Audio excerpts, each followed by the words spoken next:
Good evening बच्चों, मैं अनुभव वाजपेयी आपका अपने YouTube चैनल मैथमेटिक्स क्लासेस में आपका स्वागत करता हूं। आशा है कि आप सब क्या होंगे, स्वस्थ होंगे और अच्छे से पढ़ाई कर रहे होंगे। पिछले क्लास में मैंने आपको क्या सब कुछ बता दिए थे, आपकी प्रैक्टिस करा दी है, जहां तक मैंने आपको आइडेंटिटीज पढ़ाई थी।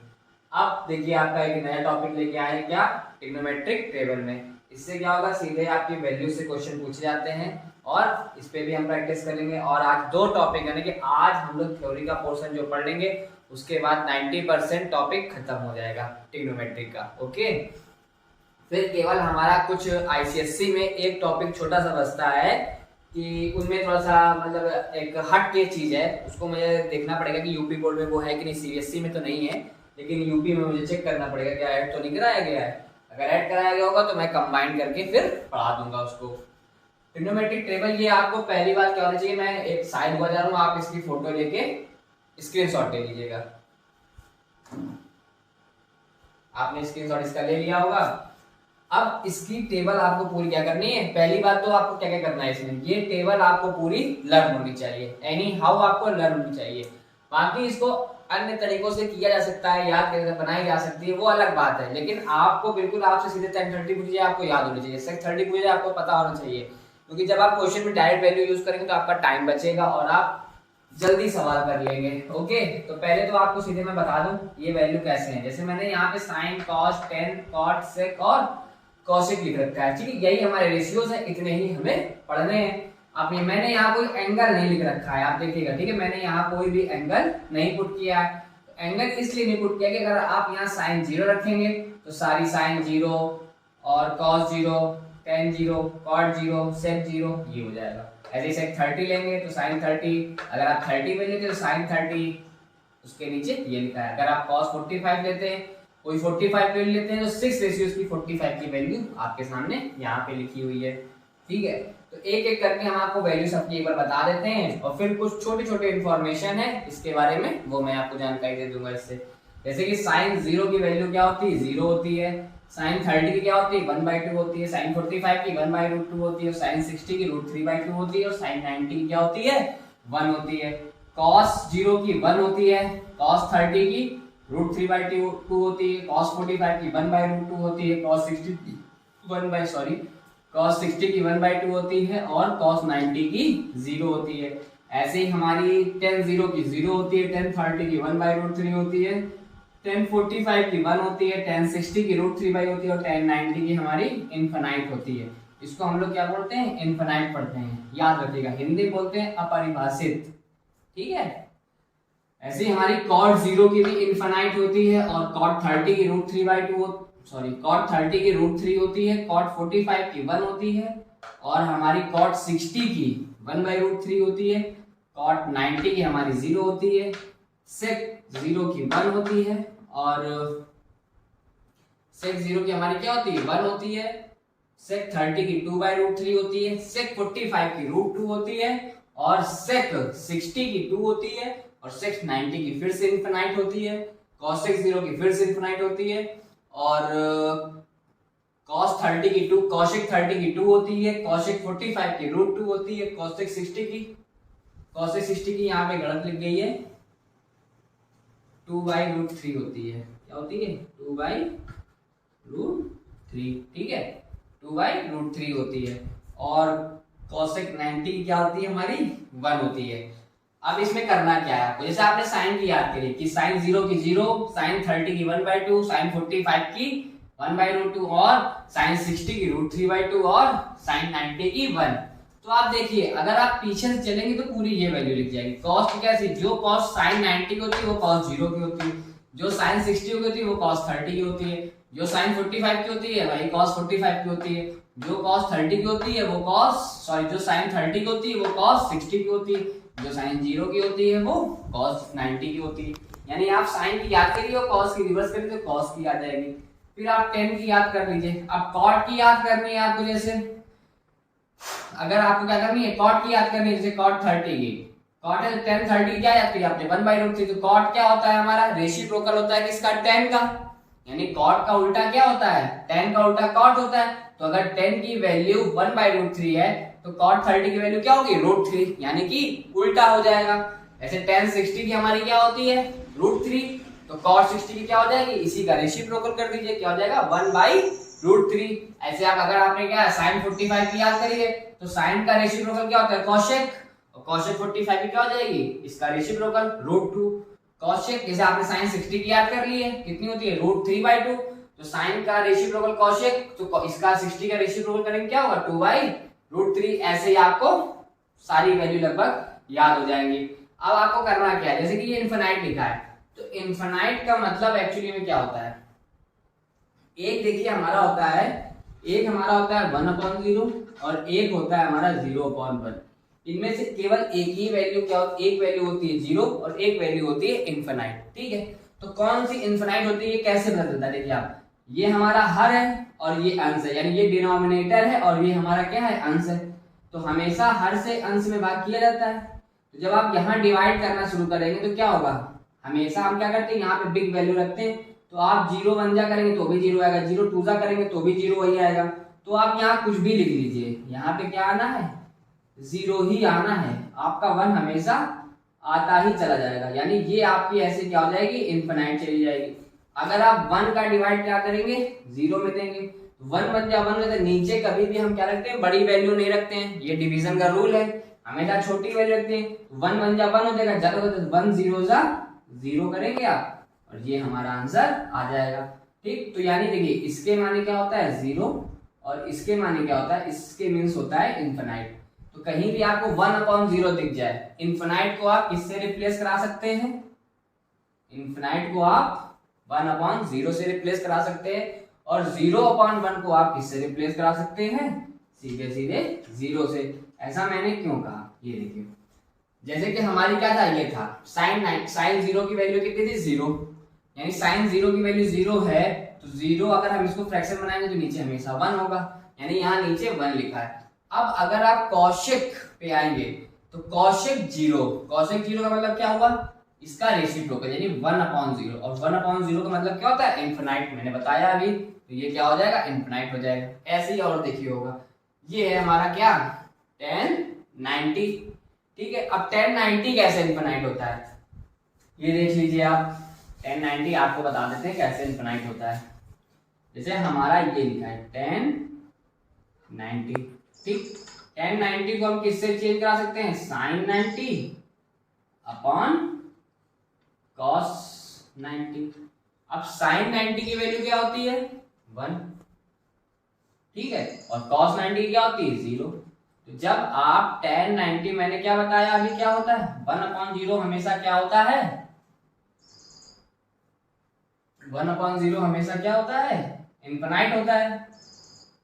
देख लीजिए 1/0 क्या होता है, जब आप 0 से डिवाइड करेंगे तो 0 1 जा 0 तो भी यही आएगा, 0 2 जा आप लिखिए, 0 3 जा आप कुछ भी लिखते जाइए, क्या आएगा हमेशा नंबर आगे चले जाएंगे, तो हमेशा 1/0 क्या होगा इनफिनाइट होगा। इसलिए हमारी tan 90 की वैल्यू क्या आती है इनफिनाइट आती है। आपको क्या होगा क्लियर हो गया होगा कि इनफिनाइट को क्या कहते हैं। इनफिनाइट का मतलब जानना बहुत जरूरी है कि 1/0 का मतलब क्या होता है इनफिनाइट होता है। ठीक है, ये आप अगर नहीं पता होगा तो कहीं कहीं क्या होता है हमको इनफिनाइट को रिप्लेस करना होता है वैल्यू से, तो हम वहां पे इनफिनाइट को रिप्लेस करके 1/0 भी लिख सकते हैं। ओके, तो अब इसके बाद जो हमारा नेक्स्ट टॉपिक होगा वो अभी मैं पढ़ा दूंगा आपको, क्वाड्रेंट भी यहाँ पे सीधे पढ़ा दूंगा। ओके ठीक है, आप इसको एक बार देख लीजिएगा, अभी मैं इसको इरेज कर रहा हूँ। ठीक है, आपने इसको नोट कर लिया होगा और इसको समझ लिया होगा। अच्छा एक चीज और देख लीजिए, इसमें थोड़ा सा रह गया कि जैसे मतलब मैंने आपको ये tan 90 बताया, ठीक है, अगर आपने मतलब ये दोनों वैल्यू याद कर ली तो हमने कहा जैसे आपकी sec और cosec तो इन्हीं का रेसिप्रोकल करके बन जाएगी। अगर आप चाहें तो tan और cot का भी इसी से ही बना सकते हैं। जैसे आपने sin cos याद कर ली, मान लीजिए आपको tan 60 की वैल्यू चाहिए, किसकी चाहिए tan 60 की वैल्यू चाहिए, तो tan को हम किससे रिप्लेस करा सकते हैं sin 60 अपॉन cos 60। अगर आपको sin 60 की वैल्यू पता है क्या होती है √3/2 होती है, और क्या कहते हैं cos 60 क्या होती है 1/2 होती है। ठीक है, तो आप देखेंगे 2 से 2 कैंसिल हो जाएगा और हमारा क्या हो जाएगा √3 हो जाएगा, तो भी आपको वैल्यू याद करने की जरूरत नहीं पड़ेगी। तो tan 60 की वैल्यू कितनी होती है √3 होती है। ऐसे ही अगर आपको cos 60 की निकालनी है, मान लीजिए आपको cos 60 की निकालनी है, तो cos 60 को आप क्या करेंगे cos 60 की निकालनी है तो cos 60 को आप किससे रिप्लेस कर सकते हैं, cos 60 upon sin 60।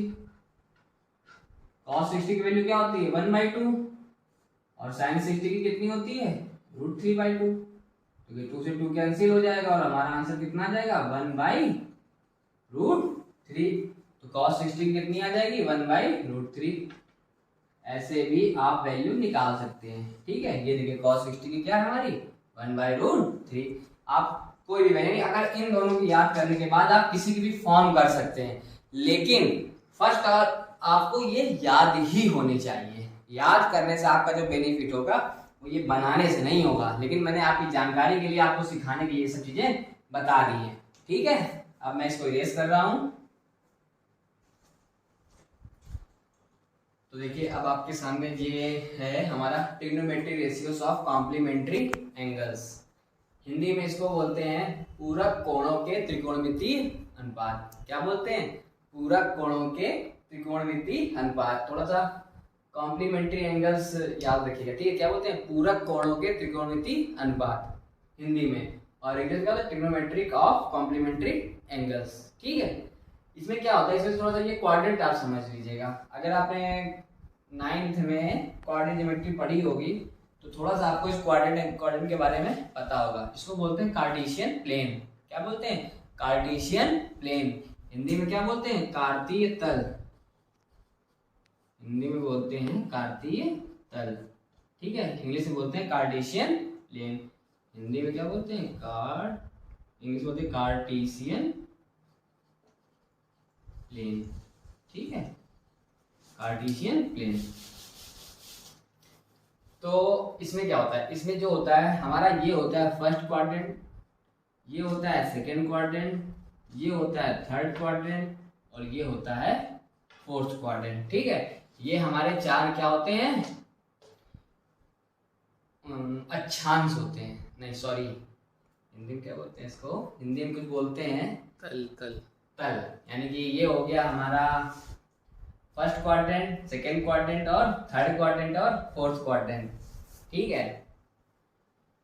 First quadrant में क्या होता है हमारा कि क्या कहते हैं, हमारा फर्स्ट क्वाड्रेंट में जितनी भी वैल्यूज होती हैं वो क्या होती हैं, पॉजिटिव होती हैं।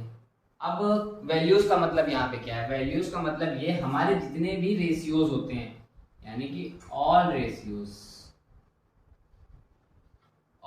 का मतलब चाहे आपका साइन हो, कॉस हो, टेन हो, कॉट हो, कॉसेक हो, सेक हो या कॉशेक हो, यानी 6 रेशियोज आर पॉजिटिव। हम लोगों को 10th में केवल यही पढ़ना है, फर्स्ट क्वाड्रेंट ही पढ़ना है। फर्स्ट क्वाड्रेंट में कौन कौन सी वैल्यू आती है ये बात आपको ध्यान रखनी। जैसे ये जो हमारा एंगल, हाँ थोड़ा सा ये समझ लीजिएगा कि ये हमारी एक्स एक्सिस होती है, ये वाई एक्सिस होती है। इधर वाली एक्स एक्सिस पॉजिटिव होती है, इधर वाली एक्स एक्सिस निगेटिव होती है। ऊपर वाली वाई एक्सिस पॉजिटिव होती है और नीचे वाली वाई एक्सिस निगेटिव होती है, ठीक है। और हमारा क्या बचा, इसमें क्या होते हैं, फर्स्ट क्वाड्रेंट में ऑल रेशियोज क्या होते हैं, हमारे पॉजिटिव होते हैं।